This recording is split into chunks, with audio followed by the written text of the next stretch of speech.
kepada kita, itu nggak ada yang abadi teman-teman. Itu ditanya saat berangkat. Anda berdoa minta dimudahkan sama Allah. Begitu pulang, jangan langsung ke rumah. Mampir dulu ke masjid terdekat rumah.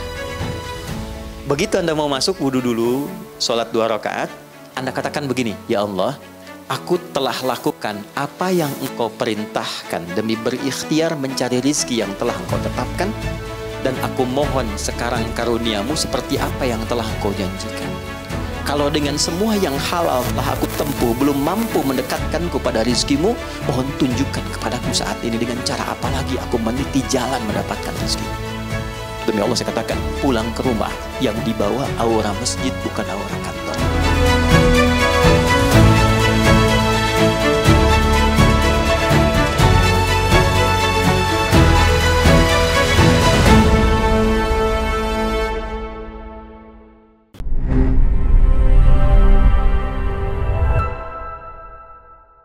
Nah, jadi teman-teman, saya mau kembali ke sini ya. Di Islam tuh lengkap gitu. Ada pedoman, ada segala kehidupan. Dan pasti sukses. Nggak ada ceritanya orang nggak sukses. Jadi baru bangun, sudah diajarin jadi orang pinter. Wa yatafakkaruna fi khalqis samawati wal ardh. Kata Allah tuh, kamu mau kerja di mana sih? Di daratan, di lautan, di udara? Punya rencana nggak? Udah dipikirin belum? Rencananya apa? Mitigasinya apa? Terus itu ada sampai ke akhiratnya nggak? Atau cuma dunia saja? Makanya kenapa yang pertama ditampilkan neraka?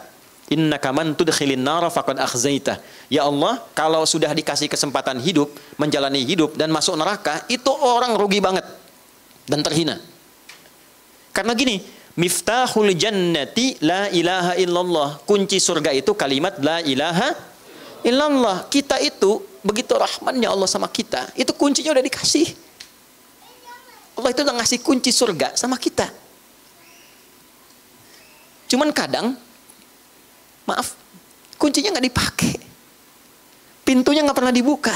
Makanya keterlaluan kalau ada orang Islam nggak masuk surga, itu keterlaluan. Lihat komen Nabi ya. Ingat, kalau Nabi sudah komen, Anda tinggal subscribe dan like. Kata Nabi, semua umatku akan masuk surga kecuali yang nggak pengen. Oke? Nah, sekarang pertanyaannya adalah, nih, apa pedoman yang harus diikuti ini, mulainya dari mana supaya kita mendapatkan kehidupan yang tadi dijanjikan seperti orang-orang dulu pernah mendapatinya dan viral sampai 15 abad setidaknya sampai sekarang.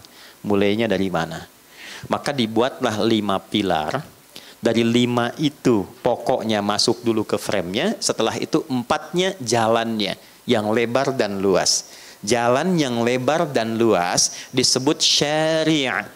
Ana azhab ila hadzal makan fi syari' Bintaro, sektor 7. Saya lewat sini di jalan Bintaro yang lebar dari sektor 7.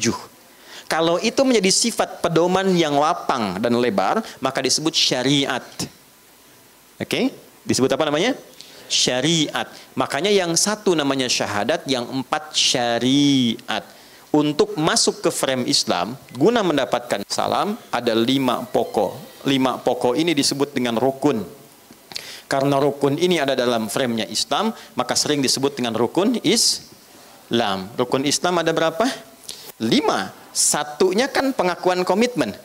Setelah itu apa? Sholat. Itulah sebabnya kenapa kita memulai dengan sholat. Dan kenapa sholat sangat ditekankan dalam kehidupan? Karena sholat itu akan mengantarkan kepada salam. Ini dasarnya. Tuh. Nah. Dan sholat, ini rahasianya. Kenapa semua sepanjang masih bernafas itu diwajibkan? Dan gak ada kaitan dengan materi, semuanya fisikal. Gak bisa berdiri, silahkan duduk, kata Allah tuh. Quran surah 4 ayat 103. Gak bisa duduk, berbaring. Berbaring susah, bergerak. Bergerak dengan tangan sulit, isyarat dengan kedipan mata. Tak bisa berkedip, disolatkan, lengkap. Ya, urutannya sempurna, sampai dengan selesai. Nah, kenapa rahasianya? Karena Allah pengen semua keadaan hambanya itu bisa tenang. Anda gak bisa berdiri, tapi Anda bisa duduk dengan tenang. Anda gak bisa duduk, tapi Anda bisa tiduran dengan bahagia. Itu ada pada sholat. Makanya sholat itu hebatnya, istimewanya, jangankan sholatnya, tempat yang digunakan untuk sholat itu memberikan aura ketenangan melebihi tempat manapun di muka bumi. Gak percaya? Saya tanya yang bapak-bapak nih ya. Tenang mana di rumah, masuk rumah dengan masuk masjid? Ayo ngaku tuh. Gak usah lihat sana, sini aja. Tenang mana? Masuk masjid, masuk rumah? Masjid. Ya, makanya kenapa dicontohkan dulu keluar dari masjid, pulang singgah ke masjid. Saya pernah sampaikan itu di sini. Kan saya pernah katakan teman-teman, saya mau kasih rahasia. Cuma di antara kita aja. Anda kalau nanti tes boleh kerja, berangkat dari masjid deh. Subuhan, syuruk, zikir, pamit lu sama istri, sama keluarga. Tapi poinnya bukan itu. Poinnya nanti yang pulang. Saat berangkat, Anda berdoa minta dimudahkan sama Allah. Begitu pulang, jangan langsung ke rumah.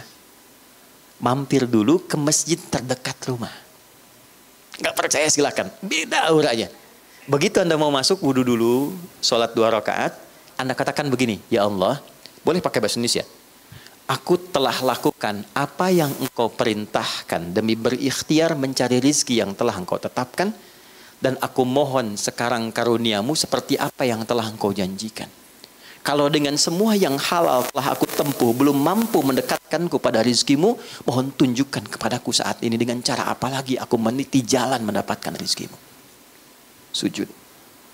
Demi Allah saya katakan, pulang ke rumah yang dibawa aura masjid bukan aura kantor. Jadi orang rumah itu mendapatkan ketenangannya.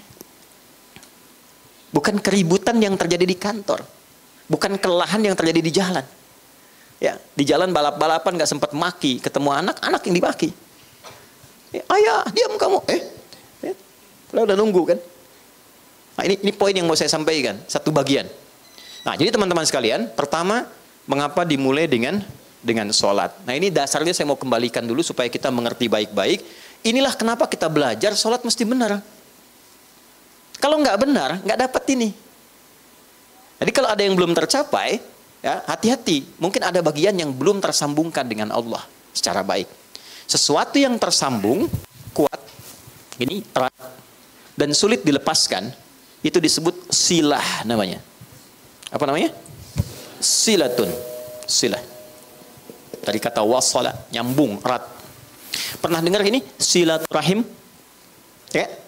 Ketersambungan rasa kasih yang dalam, sehingga walaupun terpisahkan tempat dan keadaan, ia masih bisa merasakan itu dengan memberikan satu rasa yang dalam. Jadi kalau Anda bertemu dengan kawan-kawan, reunian, kan? Ketemu, saling tatap, ngobrol, itu belum silaturahim secara makna, belum. Karena orangnya ada di hadapan kita, kita sapa. Tapi kalau Anda meninggalkan tempat ini, kemudian ingat kepada kawan kita, terus kita WA, malam-malam kita ingatkan, akhi, maafkan kalau saya ada salah ya. Mudah-mudahan Allah pertemukan kembali kita sampai jannah. Malam tahajud ya. Itu namanya silaturahim. Silah, terikat walaupun ruangnya sudah berbeda. Waktunya mungkin tidak sama. Teman ke Amerika, dia ke Kanada, 12 jam bedanya dengan kita. Tapi kita masih bisa WA dia. Itulah silah. Hubungan yang menyambungkan kita dengan Allah. Sehingga terkoneksi dalam setiap keadaan dimanapun berada. Itu adalah sholat. Kenapa sholat disebut dengan sholat? Ya, padahal sholat kan namanya doa kan? Ya kan? Tapi kenapa disebut dengan kalimat sholat? Untuk memberikan kesan ibadah ini melatih kita supaya terkoneksi dengan Allah secara erat dan kuat. Sehingga di setiap keadaan kita tersambung dengan Allah. Oke, teman-teman yang laki-laki nih. Anda punya koneksi dengan orang yang punya kedudukan. Gampang nggak pekerjaannya? Gampang. Ibu terkoneksi dengan Korlantas, lalu lintas gampang kan? Dikawal, ya kan? Anda punya koneksi dengan Allah, apa yang sulit bagi Allah? Ya. Nih, kalimat mahal ya, Anda boleh catat ini. Mau bikin status juga silahkan, terserah. Tapi yang penting status kita di hadapan Allah. Ada satu kalimat yang sangat mahal. Yang kalau kita punya ini, tentram kehidupan dunia. Kalimatnya singkat, cuma 3 kata. Aku punya Allah. Itu. Aku punya Allah. Ini kalimat yang mahal, yang jarang dimiliki sampai hari ini. Kenapa engkau begitu tegar, padahal masalah rumah tangga kamu itu begitu pelik? Aku punya Allah. Aku yakin Allah pasti akan berikan solusi. Kamu kok kelihatannya biasa-biasa saja sih? Padahal kan kemarin pekerjaan kamu gagal. Aku punya Allah. Allah sudah ngatur rizki. Rizki aku sudah Allah tetapkan. Aku punya Allah. Kalimat ini yang mahal sekarang. Bilal itu saat dicambuk, suasananya terik. Ditimpa batu yang sudah dipanaskan. Ketika dicambuk sekali, kalimatnya irtad, murtad kamu. Jawabannya Allah, aku punya Allah. Saya tanya pada Anda, kalimat ini muncul nggak dalam setiap situasi?